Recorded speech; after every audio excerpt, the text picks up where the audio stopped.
लक्षण देखना है। भाव, व्यापार, कर्म, कर्तृत्व क्या है? भाववाच्य, कर्मवाच्य, कर्तृवाच्य। विचार हुई थी ना कल थोड़ा। इसका थोड़ा विस्तार रूप में इन्होंने लिखा है 75-76 पेज में, पृष्ठ संख्या 75 और 76, 75-76, 1-3-13, 1-3-13 में विस्तार रूपेण दृष्टांत देकर समझाया है। क्या है लक्षण? भाव का लक्षण क्या है? हम लोग बार बार बोलते हैं अमुक धातु है, धातु धातु धातु धातु क्या होता है? पानी ने धातु पाठ बना दिया। हम रट रहे हैं और काम चल रहे हैं, रट रट के काम चला है। धातु किसे कहते हैं? फल व्यापारो धात्वर्थौ। फल और व्यापार जो कथन करे ऐसे अक्षर समूह का नाम धातु है। फल और व्यापार। और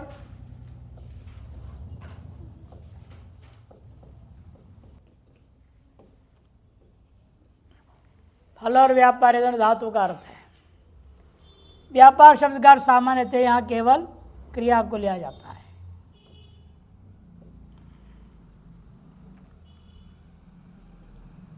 क्रिया भी दो प्रकार की होती है, जहाँ परिस्पंद है और जहाँ परिस्पंद नहीं है। परिस्पंद रहित हो उसे भाव कहते हैं, परिस्पंद युक्त हो उसको व्यापार या क्रिया कहते हैं। वहाँ लक्षण दिया है अपरिस्पंद साधन साध्य, अपरिस्पंद साधन साध्य,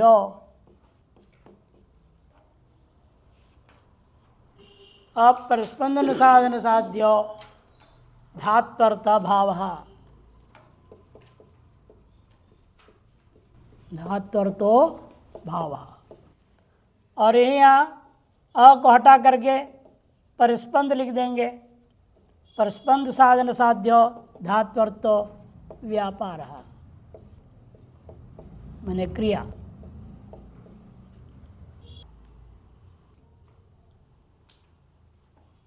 और धात्वर्थ व्यापार जन्य फलाश्रयत्वम कर्मत्वम, ये कर्म है।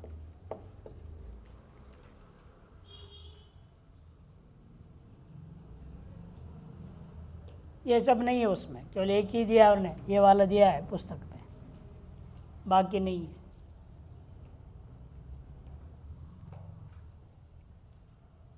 और कर्तृत्व धात्वर्थ व्यापारं प्रति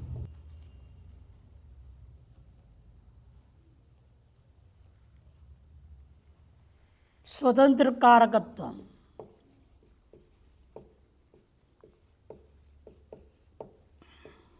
कर्तृत्वम।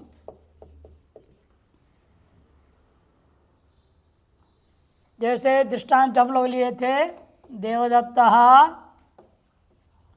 देवदत्तो ग्रामम गच्छति। देवदत्त क्या है? कर्ता।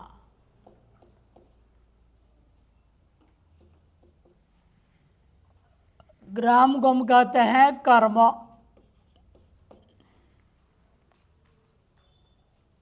और गच्छति में क्या है?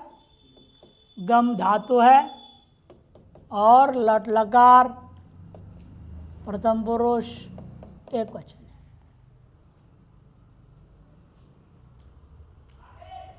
गम से गच्छति बन गया है। अब ये सब उसमें घटाओ।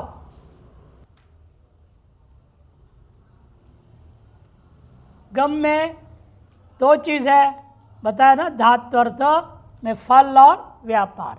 फल कौन है उनमें से? जो कर्म होता है वही फल होता है। इसे कहना कर्म का लक्षण क्या है? धात्वर्थ जो व्यापार है, व्यापार से जन्य जो फल का आश्रय का नाम कर्म है। व्यापार क्या है यहाँ?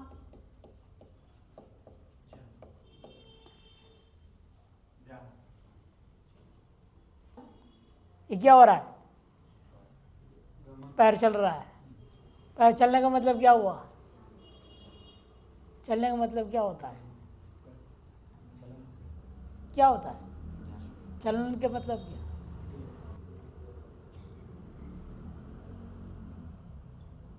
हुआ क्या?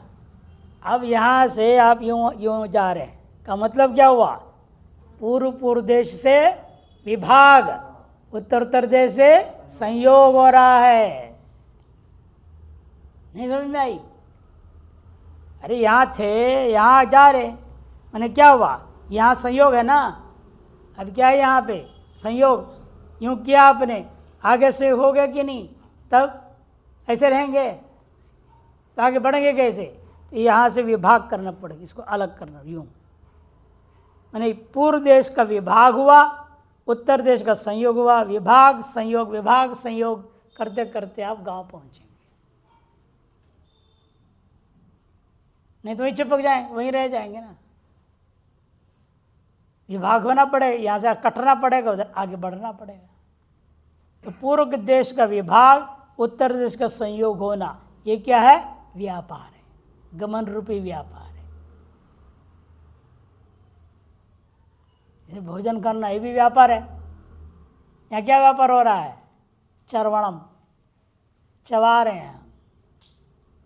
32 दांतों से माल को हलवा जैसे बना के अंदर ले लेना है। ये सीधा अंदर लेते हैं, चबा के लेना चाहिए ना। 32 बार चबाना चाहिए। कितने बार चबाते हैं? कोई नहीं चबाता 32 बार। वो पहले अंदर घुस जाता, आदत खराब हो चुकी है। आदत खराब कर लिया। ये बंगाली लोग बोलते हैं, जल खाबेन रोटी पीबेन, रोटी पियो जल खाओ।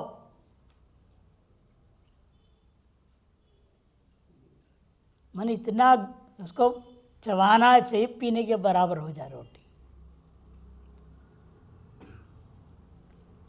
इसलिए यहाँ गमन रूपी व्यापार, व्यापार क्या है वास्तव में? व्यापार का तात्पर्य यहाँ पूर्व देश विभाग पूर्वक उत्तर देश संयोगवत्वम,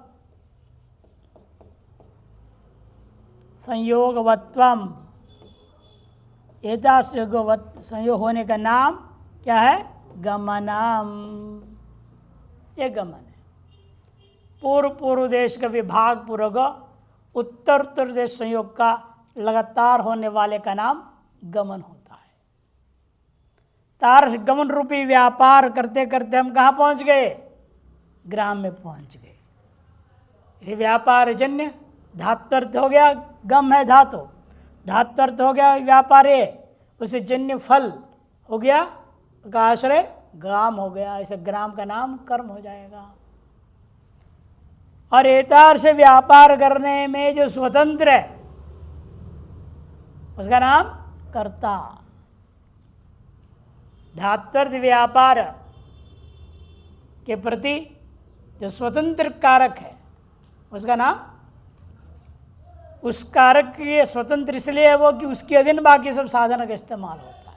अन्य जितने भी कारक है कर्ता के अधीन है, और कर्ता ही एकमात्र स्वतंत्र कारक है कि कोई भी क्रिया है केवल एक साधन से होती नहीं है, अनेक साधन इस्तेमाल करने पड़ते हैं, अनेक कारक होते हैं। कर्ता, कर्म, करण। करण महत्वपूर्ण है या नहीं? करण कौन है गमन के प्रति? गमन रूपी व्यापार का कारण कौन है? पैर। पाद, ये पैर ही कारण है। इन पैर कब चलेगा? जब आप चाहेंगे ना। आप स्वतंत्र है या नहीं? आप कर्ता हो गए और पैर आपका साधन करण हो गया गमन रूपी व्यापार के प्रति। लेकिन संबंध भी है, अधिकरण भी है। आप खड़े होते तो कहीं खड़े होंगे ना, कि हवा में लटक दें कभी, तो अधिकरण कारक भी तो है, संबंध कारक भी है। क्यों जा रहे गांव? दादाजी हैं, कोई तो है वहाँ, संबंध है ना। ये सब कारक कोटि में आ जाते हैं। कर्ता ने कर्म को कर्ण से संप्रदान के लिए, अपादान से संबंध का आगे की अधिकरण में, ये बोलते हैं ना। ये सब कारक होते हैं। उनमें स्वतंत्र जो कारक है उसका नाम कर्ता, जिसके अधीन बाकी सब कारकों की व्यवस्था बनती है। अतएव इसको कर्तृवाच्य कहते हैं। ये जो हो गया इसका नाम कर्तृवाच्य। क्यों कर्तृवाच्य कहते हैं? कर्ता को इस वाक्य में प्रधानता दिया गया है। कर्ता को प्रधानता किया। क्या प्रधानता है? यह है कर्ता। और कर्ता अर्थ में ही आपने लट लकार लाया। लट लकार किस अर्थ में आया है? कर्ता अर्थ में ही आया। यही प्रधानता हो गई। अब कर्म को हम प्रदान कर दें तो हमें क्या करना पड़ेगा? लकार को भी कर्म अर्थ में लाना पड़ेगा। तब क्या बनेगा? देवदत्तेन ग्रामः गम्यते। ये हो गया। अब लकार क्या है? अर्थ कर्म अर्थ में है लकार। यहां कर्म कौन है? ग्राम। कर्म अर्थ में ही लकार आएगा। अब कर्म प्रधान हो गया, इसके लिए हम क्या कहेंगे? इसको कर्मवाच्य। और यहां प्रधान कौन था? कर्ता। इसका नाम हो गया कर्तृवाच्य। कर्तृवाच्य, जहां कर्ता ही वाक्य में प्रधान है, और कर्म वाच्य, जब कर्म ही वाक्य में प्रधान है, वही बोलने योग्य है। वाच्य का मतलब क्या? बोलने योग्य। प्रधान रूपेण वाक्य के द्वारा कहने योग्य कर्म है, तो उसका नाम कर्मवाच्य हो गया। तब वहां क्या है? कर्म लकार से उक्त हो गया। अतः यहां प्रथमा हो गई। यहां कर्म लकार से उक्त नहीं है ना। लकार से क्या उक्त हुआ है? वहां कर्ता। अतः कर्म में द्वितीया हो गई।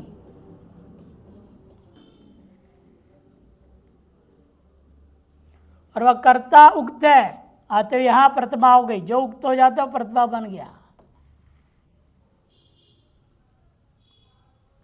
और यह कर्ता उक्त नहीं था, इसे कर्तरी में तृतीया हो गई। लकार से क्या उक्त हुआ? कर्म उक्त हुआ है, तो कर्ता उक्त नहीं है। अनुक्त है, अनभिहित है, अधिकार है। क्या सूत्र है?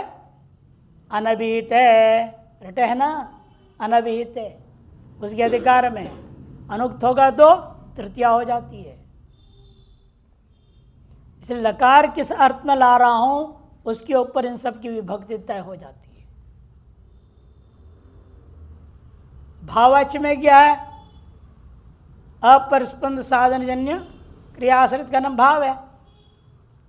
वो जो है जब प्रधान हो जाएगा तब वहाँ लकार से कर्म भी उक्त नहीं हो रहा है, कर्ता भी उक्त नहीं हुआ, दोनों ही नहीं है। अनुक्त कर्तरी तृतीया प्रयोग कर देता हूँ। देव दत्तेन गम्यते।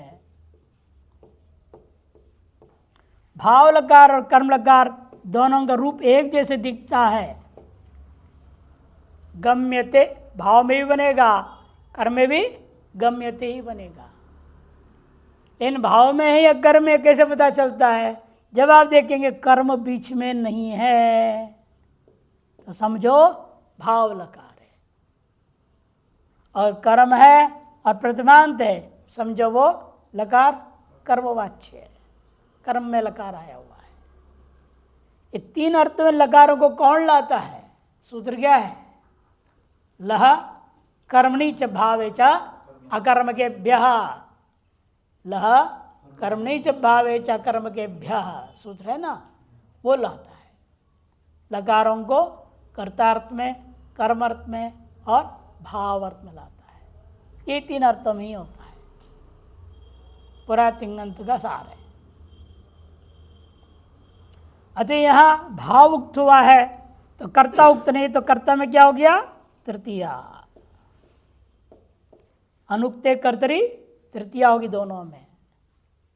इन कर्म की उक्ति होगी नहीं, क्योंकि अब कर्म बनना नहीं है, अब क्रिया समाप्त हो चुकी है। अब परिस्पंद साधनजन्य व्यापारवत्तम भावत्वम। और भाव भी व्याकरण में तीन अलग अलग याद रखना है, एक नहीं है भाव। सब्जी की भाव लगाना नहीं है यहाँ पर, घटाना बढ़ाना नहीं है यहाँ। यहाँ भाव का अर्थ जो है अलग अलग व्याकरण में। एक भाव तो ये आपने पढ़ा ही है, अभी लिखा आपने लक्षण। दूसरे भाव क्या है? कृदंत में आता है, ये तिङन्त वाला भाव अभी जो आपने लिखा वो तिङन्त वाले भाव का लक्षण हुआ। और कृदंत में जो भाव आता है, भाव अर्थ प्रत्यय आते, कृदंत प्रत्यय, अर्थ क्या है? क्रियायाः सिद्धावस्था, सिद्धावस्था भाव। और एक तद्धित में आता है भाव।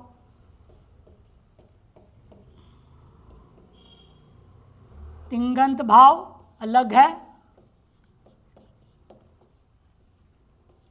कृदंत और तद्धित।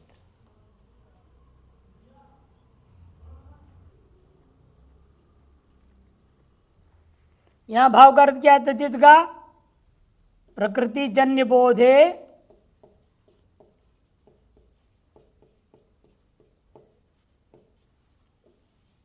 प्रकारी भूतो धर्मः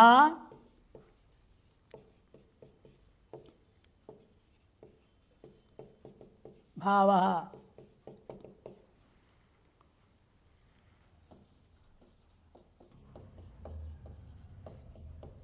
तो तीनों अलग अलग भाव हो गया कि नहीं हो गया? तिङन्त में भाव का अर्थ होता है अपरिस्पंद साधन साध्यो धात्वर्थः भाव। कृदंत में भाव होता है क्रिया या सिद्धावस्था भाव। और तद्धित में भाव का अर्थ प्रकृतिजन्य बोधे प्रकारीभूतो धर्मो भाव। इसका अर्थ क्या होता है? जैसे आप क्या हैं? मनुष्य है ना? नहीं है? सब मनुष्य है। तो मनुष्य में क्या रहता है? मनुष्यत्व, उत्व। तो आपने कहाँ से लाए? उसी का नाम भाव। घट में घटत्व, पट में पटत्व, मनुष्य में मनुष्यत्व। आज त्व प्रत्यय जो होता है वो इसी भाव को अभिव्यक्त करने के लिए होता है। जैसे अपने अभी दृष्टांत लिया हमने मनुष्यत्व, है ना? इसमें त्व क्या है? प्रत्यय। और मनुष्य क्या है? प्रकृति। हमेशा प्रकृति प्रत्यय विभाग होता है। व्याकरण का मूल सिद्धांत इतना ही है, प्रकृति और प्रत्यय विभाग।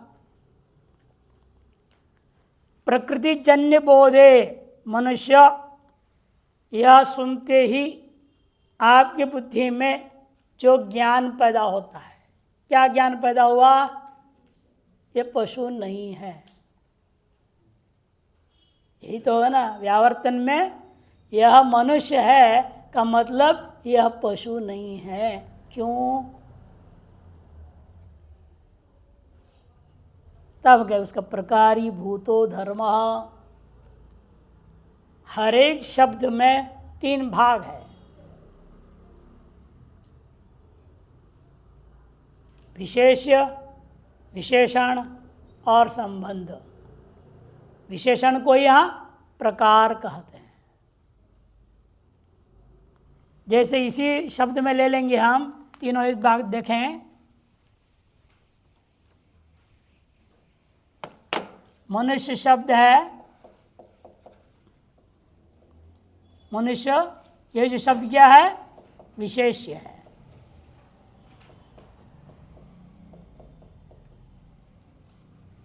और इसमें जो मनुष्यत्व है ये क्या है? विशेषण है, अथवा इसको क्या कहते हैं? प्रकार। और इन दोनों के बीच में जो संबंध है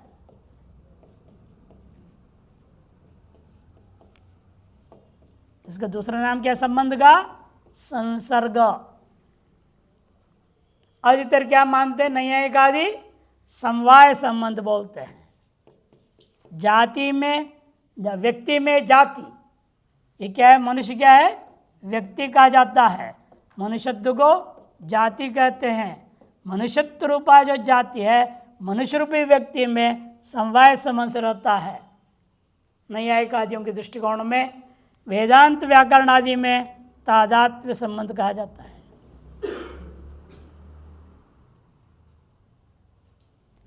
और मनुष्य रूपी व्यक्ति है, ऐसे मनुष्यत्व रूपी धर्म नहीं है।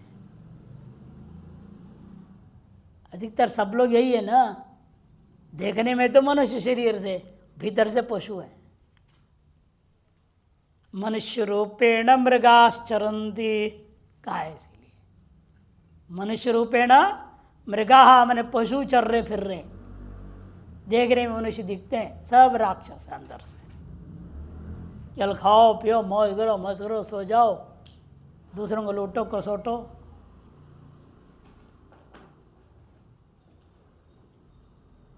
मनुष्यत्व क्या है ये जानना बहुत मुश्किल है। अपने अंदर मनुष्यत्व है या असुरत्व है या पशुत्व है, निर्णय कैसे होगा? नीतिकारों ने सुंदर श्लोक सुनाया सुभाषित में, आहार निद्रा भयमैथुनञ्च समानमेतत् पशुभिर्नराणां धर्मो हि एको अधिको विशेषो धर्मेण ही न पशुभिः समाना। पशु और मनुष्य में क्या समान है? आहार, हम लोग भी खाते पीते हैं, वो भी खाते पीते हैं। निद्रा, हम लोग सोते हैं, वो भी सोता है कि नहीं सोता है। हम लोग में भय है, उनमें भी भय है। हम कुत्ता को देख के डरते, कुत्ता हमको देख के डर रहा। वो तो मारेगा, वो सोच रहा है आज ये काटेगा। आपस में दोनों में भय बना हुआ है। आहार निद्रा भय मैथुनञ्च, बच्चे आप भी पैदा कर रहे हैं, बच्चे भी पैदा करते हैं। समान में तत्, ये चारों बातें पशुभिर्नराणाम, पशु और मनुष्यों में समान है। पर अंतर क्या है पशु और मनुष्य में? धर्मो ही एको अधिको विशेषो, एकमात्र धर्म जो हम पढ़ के समझ पाते हैं। मनुष्य का धर्म क्या है, हमें कैसे जीना है, कितना बजे उठना, कितना बजे सोना, बिना घड़ी का वो उठ जाते हैं। है ना? आप घड़ी का अलार्म बजता है, चुप, उसको बंद कर देंगे, फिर सो जाएंगे। वो ठीक 4 बजे उठते हैं पशु पक्षी सब। अब एक भी चिड़िया का आवाज़ नहीं आ रहा है, सब सो गए। हम लोग आधे राक्षस सभी जगह बैठे हुए हैं।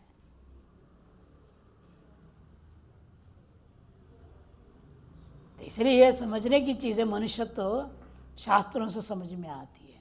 मनुष्य का धर्म क्या है, जहाँ धर्म नहीं है इसलिए कहने मनुष्य शब्द क्या है, प्रकृति है। विशेष को हम क्या कहते हैं, प्रकृति। और से आपने प्रत्यय क्या लाया, त्व क्या है, प्रत्यय। प्रकृतिजन्य जो बोध है, प्रकृति क्या है, मनुष्य शब्द, उसे जन्य जो बोध माने ज्ञान जो अंदर हो रहा है मुझे, उस ज्ञान में जो प्रकार रूपेण भाषित होता है, क्या इस मनुष्य में रहने वाला जो धर्म जो विशेष चीज है, उसे बोध कराने के लिए हमने त्व प्रत्यय लाया। त्व को हम कहते हैं भाव। मनुष्य शब्द का भाव जो है त्व प्रत्यय। भाव का मतलब इस प्रकार प्रकृतिजन्य बोध में प्रकार रूप में भाषित होने वाला जो धर्म विशेष है उसको बताता है त्व प्रत्यय। उसको तद्धित में भाव कहते हैं। ये तीनों अलग अलग भाव होता है व्याकरण में, ध्यान रखना है। चलो इनके उदाहरणों को पहले कर लीजिए।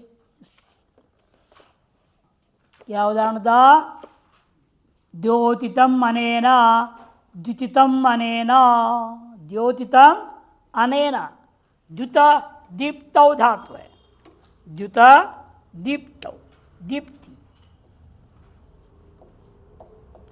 द्युत दीप्ति अर्थ में है, द्युत धातु। उसे आपने क्या लाया, भाव अर्थ में और कर्म अर्थ में। इसे दो दिया है उन्होंने, द्योतितम और द्युतितम। विकल्प से कित होगा, विकल्प से कित निषेध होने से एक बार कित पक्ष में गुण नहीं होगा, कित भाव पक्ष में गुण हो जाएगा। क्ता प्रत्यय किया है, निष्ठा है ना, क्ता में क्या बचता है, त। औलाद्यार धातुक है, क्योंकि तिंग और शित से भिन्न होने से कौन सूत्र लगेगा, आर धातुकम शेषः, है कि नहीं, आर धातुकम शेषः। तो ता प्रत्यय हुआ, इसको क्या हो जाता है, आर्धा संज्ञा होने से आर धातु का सेठ वलाद है, इट हो गया।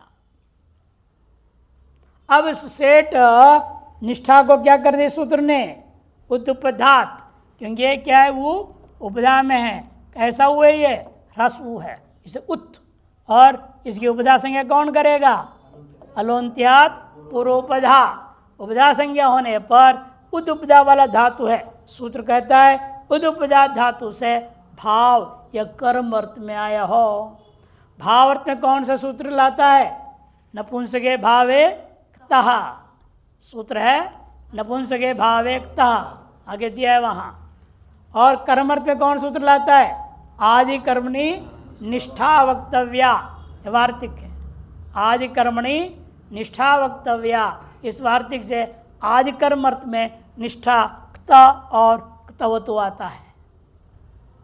क्ता प्रत्यय है तो इट हो गया, इसको इसने क्या कर दिया, वर्तमान सूत्र ने कित विकल्प से कर दिया। उसका फल क्या निकला, जब कित मानोगे गुण नहीं हुआ तो द्युतितम, स्वादि ला करके द्युतितम। जब कित नहीं होगा पुगंध लोकोपद से च गुण करेगा, गुण करेगा तो द्योतितम। अनेन इसलिए प्रयोग कर दिया, आपके भ्रम को दूर करने के लिए, कर्म नहीं है, प्रथमा है ये, इसे अनेन कर्तरी तृतीया दिखा दिया। भाव और कर्म में हमेशा कर्ता में क्या होता है, तृतीया विभक्ति। द्योतितम सूर्येण प्रकाशितम, सूर्येण द्योतितम मैंने प्रकाशितम, या सूर्येण द्युतितम मैंने प्रकाशितम। दीप्ति मैंने प्रकाश। एवमेव मोदितम और मुदितम, मुद हर्षे धातु, मुद धातु क्या है, हर्ष अर्थ में होता है, आनंदित होना, खुश हो जाना। खुश है कि नहीं है? खुश है माने मुदित है, प्रसन्न है। मुदितम माने ना, अथवा मोदितम बन जाएगा जब गुण हो जाता है कित भाव पक्ष में। कित पक्षे मुदितम, कित भाव पक्षे मोदितम। इसलिए बताया ऐसा कि सब भाव अर्थ के लिए एक साथ दे दिया, फिर आदि कर्म में भी वही दे रहे। प्रद्योतिता, प्रद्युतिता, पूरा उपसर्ग की वजह से क्या हो गया? अर्थ हो बदल गया, भाव नहीं रहा, अर्थ आदि कर्म अर्थ में आ गया। कर्म के प्रारंभ, प्रद्योतित ने प्रकाश करना शुरू हुआ है। आदि कर्म ने कर्म माने क्रिया का आरंभ दिया ना। अगले पृष्ठ में तीसरी पंक्ति जब आदि कर्म क्रिया की प्रारंभिक अवस्था को कहते हैं, क्रिया की प्रारंभिक अवस्था को कहते हैं या आदि कर्म। उस अर्थ में भी निष्ठा प्रत्यय लाया गया, तब भी वही रूप बनेगा, लेकिन अर्थ भेद मालूम करने के लिए उन्होंने उपसर्ग जोड़ दिया। रूप तो वही है, प्रद्युतितम, प्रद्योतितम, प्रमुदितम, प्रमोदितम। उपसर्ग की महिमा से अर्थभेद प्रकट करने का प्रयास किया गया है। प्रमोदितः, प्रमुदितः, प्रद्योतितः, प्रद्युतितः आदि कर्म अर्थ में। हमेशा भाव नपुंसक लिंग में ही होता है, और कर्म एवं कर्ता पुल्लिंग भी हो सकता है, स्त्रीलिंग भी हो सकता है, तीनों लिंग में चल सकता है। इसलिए उन्होंने भावार्थ वाले को नपुंसकलिंग में दृष्टांत दिखाया है कि सूत्र में आपने क्या देखा? नपुंसके भावे तः, नपुंसक में ही होगा। और यह है इसे पुल्लिंग में दिखा दिया, प्रद्योतितः, ये नहीं, प्रद्युतितः, प्रमोदितः, प्रमुदितः पुल्लिंग में दिखाया कि कर्ता और कर्म अर्थ में जब आता है आदि कर्म आदि क्रिया को आरंभ करता अवस्था को बताने के लिए, और तीनों लिंगों में भी बताया जा सकता है। निर्भर होता है विशेषीभूत वस्तु, जिसने प्रमुदितः देवदत्तः, प्रमुदिता रमा, प्रमुदितम द्रव्यम प्रयोग हो सकता है। अब लौटिए, वापस आगे बढ़िए सूत्र में। पुंगत्वाच, पुंगत्वाच, पुंग पंचमी के एक वचन, त्वा लुप्त विभक्ति के यहाँ प्रथमा लाया गया और लोप कर दिया गया, कि त्वा स्वयं पे एक प्रत्यय है और त्वा प्रत्यांतंग अव्यय संज्ञा हो जाता है। क्या संज्ञा होता है? अव्यय। कौन सूत्र था? त्वा तोसुन कसुनः, है ना? त्वा तोसुन कसुनः अव्यय संज्ञा करता है। अच्छा सुप आता है, अव्यादात सुपह, लुप कर दिए, सब लोप हो गया। इसलिए इसको कहा जाता है लुप्त विभक्ति कहा। और यह अनुवृत्ति आ रही है निष्ठा का, न, सेठ और कित, इतने का आ रहा है। पुंगः त्वाचा में यह सूत्र क्या कहता है? इन सब की अनुवृत्ति होने के बाद पुंग पवने, धातु क्या है? पुंग पवने धातु है।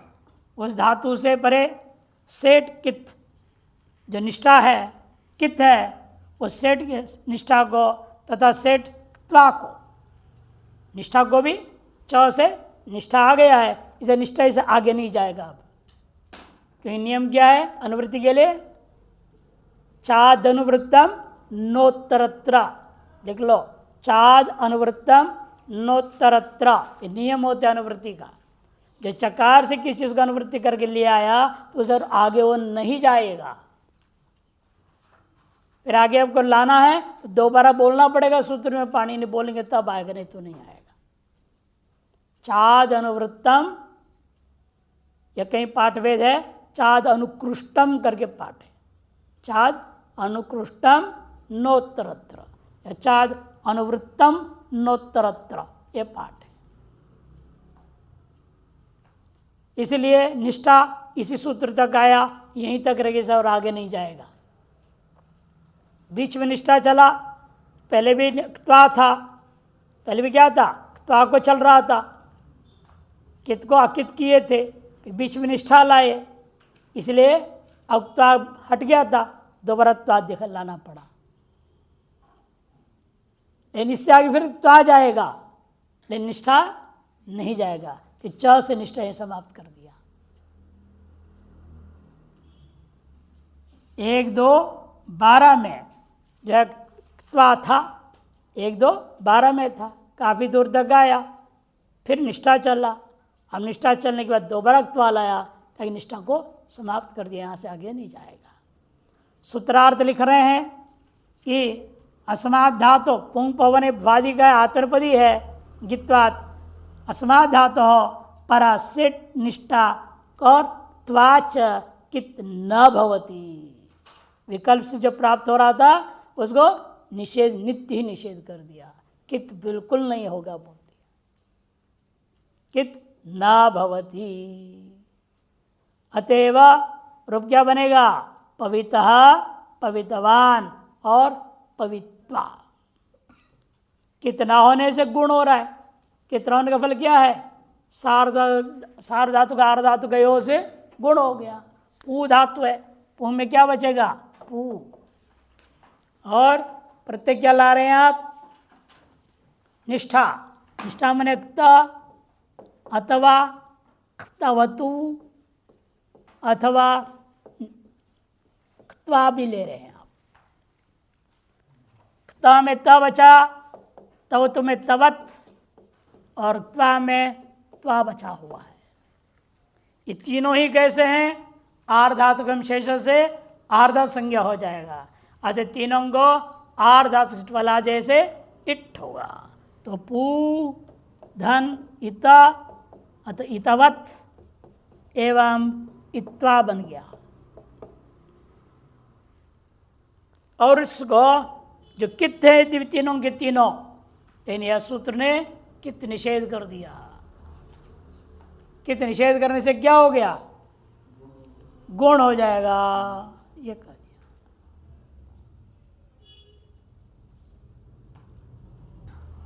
तो आगम होने से क्या, गुण होने से सारा पो हो गया, ये पो। पू धातु है, पवित्र करना अर्थ में, उसका गुण हो गया सार धातु का, अर्ध धातु का यो हो, सार धातु का अर्थ गुण होने से पो इत है, और ये चो अयवा यावह, सूत्र से अवादेश हो गया, पवितः, पवितवान और पवित्वा। पवितः, पवितवान, पवित्वा, ये रूप बन जाएंगे। गुण होकर के अवादेश हो गया।